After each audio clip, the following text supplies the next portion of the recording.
بسم الله الرحمن الرحيم. والفجر وليال عشر والشفع والوتر والليل إذا يسر هل في ذلك قسم لذي حجر ألم تر كيف فعل ربك بعاد إرم ذات العماد التي لم يخلق مثلها في البلاد وثمود الذين جابوا الصخر بالواد وفرعون ذي الأوتاد الذين طغوا في البلاد فأكثروا فيها الفساد فصب عليهم ربك سوط عذاب إن ربك لبالمرصاد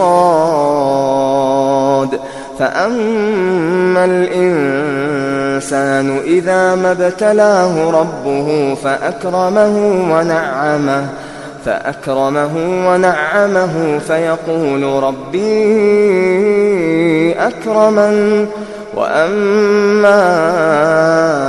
إذا ما ابتلاه فقدر عليه رزقه فيقول ربي أهانن كلا بل لا تكرمون اليتيم ولا تحاضون على طعام المسكين وتأكلون التراث أكلا لما وتحبون المال حبا جما كلا إذا دكت الأرض دكا دكا وجاء ربك والملك صفا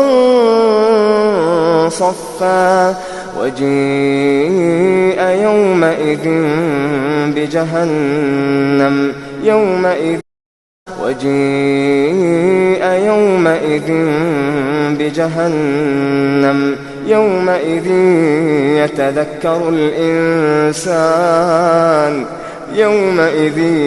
يتذكر الإنسان وأنى له الذكرى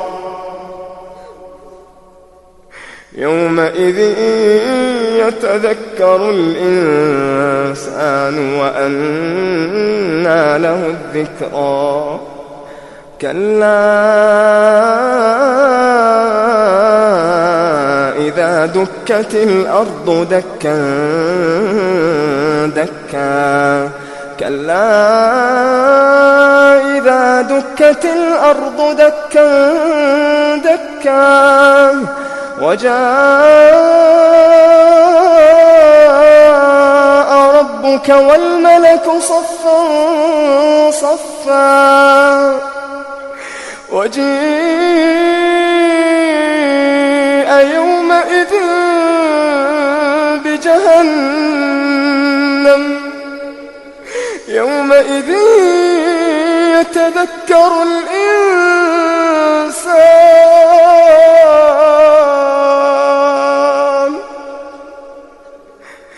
وجيء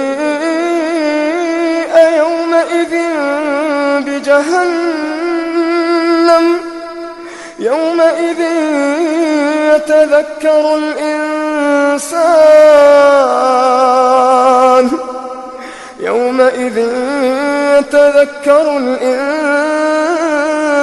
وأنى له الذكرى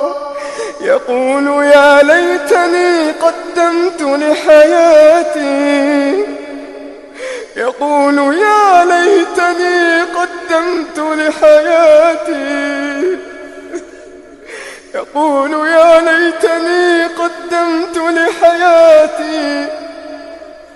فيومئذ لا يعذب عذابه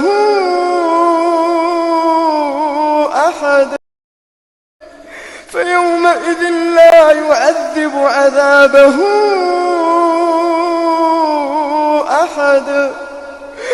ولا يوثق وثاقه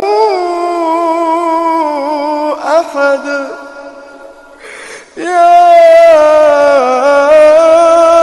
أيتها النفس المطمئنة ارجعي إلى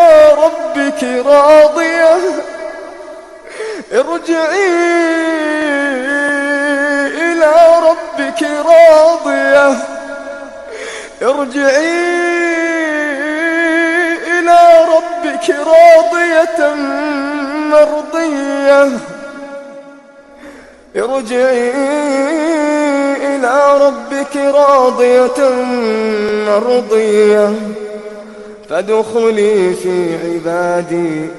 فادخلي في عبادي وادخلي جنتي.